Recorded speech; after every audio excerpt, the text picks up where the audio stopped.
Good morning friend. Chapter 2 chemistry है 11th class का। ठीक है, चैप्टर 2 हम लोग पढ़ रहे थे। चैप्टर 2 में अब हमें पढ़ना है हाइजेनबर्ग का अनिश्चितता का सिद्धांत।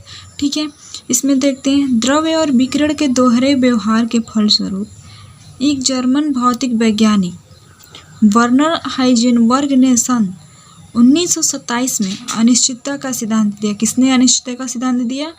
तो एक जर्मन भौतिक वैज्ञानिक जिनका नाम था वर्नर हाइजेनबर्ग ने सन 1927 में अनिश्चितता का सिद्धांत दिया, जिसे हम लोग हाइजेनबर्ग का अनिश्चितता का सिद्धांत कहते हैं। इन्हीं के नाम पर, हाइजेनबर्ग के नाम पर ही हाइजेनबर्ग का अनिश्चितता का सिद्धांत हम पढ़ते हैं। ठीक है, दूसरा दिया है किसी इलेक्ट्रॉन की सही स्थिति और वेग का निर्धारण एक साथ करना असंभव है। इसने कहा, हाइजेनबर्ग ने कहा कि किसी इलेक्ट्रॉन की सही स्थिति और वेग का निर्धारण एक साथ करना असंभव। जैसे कि हम मान लेते हैं, ठीक है, कि दिवाली के दिन हमें ये तो नहीं पता कि दिवाली के दिन हम लोग रात के 8 बजे या सुबह 8 बजे हम लोग क्या करेंगे क्या नहीं करेंगे। कोई ज़रूरी थोड़ी है कि हम यहीं पे रहेंगे, ना ही उसकी स्थिति निर्धारित है और ना ही कुछ भी निर्धारण नहीं है।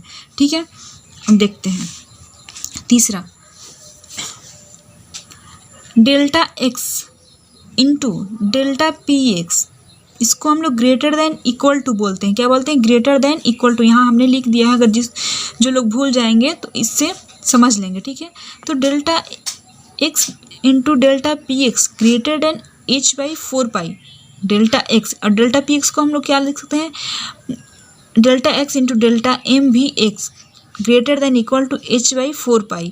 ठीक है, हम delta x into delta v x greater than h/4 m। ठीक है, जहाँ डेल्टा एक्स बराबर कण की स्थिति में अनिश्चितता होता है और डेल्टा पी एक्स बराबर संवेग अथवा वेग में अनिश्चितता होता है। संवेग अथवा वेग में क्या होता है?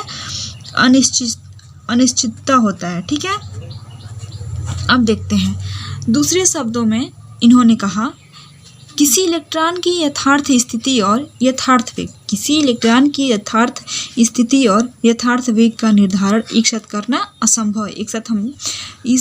एक साथ हम लोग नहीं कर सकते हैं इसका निर्धारण। फिर देखते हैं कि उन्होंने क्या कहा। यदि इलेक्ट्रॉन की बिल्कुल सही स्थिति ज्ञात है, यानी कि डेल्टा एक्स कम है। जब कोई पूछेगा डेल्टा एक्स कम है तो आप लोग क्या कहेंगे? इलेक्ट्रॉन की बिल्कुल सही स्थिति ज्ञात है। ठीक है, तब इलेक्ट्रॉन की वेग में अनिश्चितता यानी कि डेल्टा वी एक्स अधिक होगी। डेल्टा वी एक्स यानी कि इलेक्ट्रॉन की वेग में अनिश्चितता अधिक होगी। अब देखते हैं यदि इलेक्ट्रॉन का वेग बिल्कुल सही ज्ञात है, यदि इलेक्ट्रॉन का वेग बिल्कुल सही ज्ञात है तो डेल्टा वी एक्स कम है, तो इलेक्ट्रॉन की स्थिति डेल्टा एक्स अधिक ज्ञात नहीं होगी। फिर से हम लोग इसको समझ लेते हैं। डेल्टा एक्स कम है यानी कि इलेक्ट्रॉन की बिल्कुल सही स्थिति ज्ञात है, और डेल्टा वी एक्स अधिक होगी तो इलेक्ट्रॉन की वेग में अनिश्चितता होगी। और डेल्टा वी एक्स कम है, ठीक है, डेल्टा वी एक्स कम है तो इलेक्ट्रॉन का वेग बिल्कुल सही ज्ञात है, इलेक्ट्रॉन का वेग बिल्कुल सही ज्ञात है। और डेल्टा एक्स जब अधिक होगा तो इलेक्ट्रॉन की स्थिति ज्ञात नहीं होगी। समझ में आया? अब देखिए एक और इसमें सूत्र दिया है, प्रकाश का उच्च संवेग बराबर p बराबर h/λ। इसको भी हम लोग याद कर लेंगे, आगे हमारा बहुत काम आएगा। ठीक है, अगले पार्ट में हम अनिश्चितता सिद्धांत का महत्व पढ़ेंगे। ठीक है।